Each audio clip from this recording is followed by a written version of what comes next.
गुजरात की विसावदर सीट पर हुए चुनाव में जीत से गदगद अरविंद केजरीवाल ने ऐलान कर दिया है कि वह बिहार का विधानसभा चुनाव लड़ेंगे और वह भी अकेले लड़ेंगे। यानी कि अरविंद केजरीवाल की बिहार विधानसभा चुनाव में अकेले की मौजूदगी उस तीसरे मोर्चे की ओर भी बढ़ती नजर आ रही है, जिस पर असदुद्दीन ओवैसी नजर गड़ाए बैठे हैं।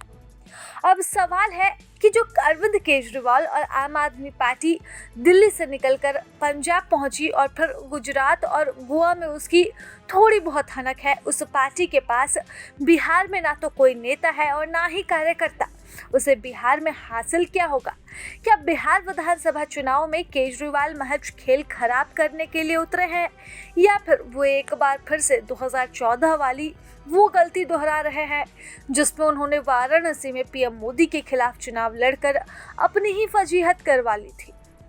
आखिर क्या अरविंद केजरीवाल का गेम प्लान है जिसमें हुआ है बिहार चुनाव लड़ने का ऐलान? चलिए जानते हैं विस्तार से।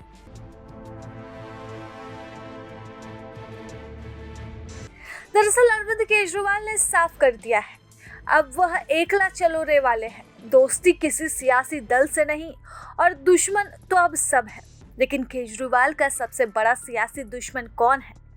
जाहिर है कि इसका सवाल सबको पता है कि अरविंद केजरीवाल ने अपने सियासी करियर में किसी एक पार्टी को सबसे ज्यादा नुकसान पहुंचाया है तो वह कोई और नहीं बल्कि सिर्फ कांग्रेस है। अपने गठन के साथ ही दिल्ली की राजनीति में उतरी आम आदमी पार्टी ने सबसे पहले कांग्रेस को सत्ता से दूर किया। शीला दीक्षित जैसी कद्दावर नेता का पूरा पॉलिटिकल करियर ही खत्म कर दिया। और जब दिल्ली से निकलकर आप पंजाब पहुंची तो न सिर्फ कांग्रेस को सत्ता से हटाया बल्कि मुख्यमंत्री रहे चरणजीत सिंह चन्नी को भी दो जगहों से हराकर उनकी सियासत पर भी सवालिया निशान लगा दिए। गुजरात में भी आपने बीजेपी से ज्यादा नुकसान कांग्रेस का ही किया है। गुजरात विधानसभा चुनाव 2022 में आपको कुल 5 सीटें मिली थी। इनमें से जामजोधपुर और विसावदर कांग्रेस को मिली थी, जिसे आपने छीन लिया। 2 सीटें गरियाधार और बोटाद बीजेपी ने छीनी थी, तो वहीं एक और सीट ट्राइबल सीट थी। तो कांग्रेस ने भी इसका बदला दिल्ली विधानसभा चुनाव में आपसे चुका लिया और चुनाव लड़कर कांग्रेस भले ही एक भी सीट न जीती हो, लेकिन आपके इतने वोट तो काट ही दिए कि वह सत्ता से बाहर हो गई हो। बाकी याद करिए साल 2014 का लोकसभा चुनाव, जब बीजेपी ने तय किया कि नरेंद्र मोदी वाराणसी लोकसभा से चुनाव लड़ेंगे, तो वहीं अरविंद केजरीवाल भी बिना किसी जमीनी तैयारी के नरेंद्र मोदी के खिलाफ चुनाव लड़ने वाराणसी पहुंच गए।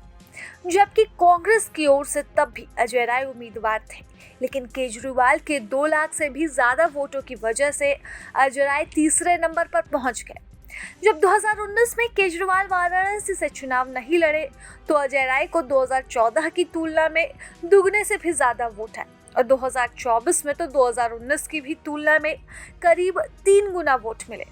अब केजरीवाल बिहार जा रहे हैं, वहां से चुनाव लड़ने का ऐलान कर रहे हैं। ऐसे में बिहार में पहले से ही लालू यादव और तेजस्वी की आरजेडी के गठबंधन में कुछ सीटें हासिल करने की कोशिश करने वाली कांग्रेस के खिलाफ अगर केजरीवाल कोई बड़ा प्लान कर ले तो किसी को कोई हैरत नहीं होगी, क्योंकि उन्होंने तो साफ साफ कह दिया है कि इंडिया गठबंधन सिर्फ और सिर्फ लोकसभा के लिए था। बाकी सवाल तो यही रहेगा कि जब केजरीवाल के पास बिहार में ना तो कोई नेता है और ना ही कोई कार्यकर्ता, तो क्या पूरे बिहार में विधानसभा चुनाव लड़ने के लिए वो 243 प्रत्याशी भी खोज पाएंगे? क्योंकि पिछले करीब 3 साल से पूरे बिहार में मेहनत करने वाले, शहर दर शहर गांव दर गांव घूमने वाले प्रशांत किशोर भी इतने शिद्दत से कोशिश के बावजूद भी ये मनचाहा मुकाम नहीं हासिल कर पा रहे हैं। प्रभातखबर.com, विश्वास वही, रफ्तार नहीं।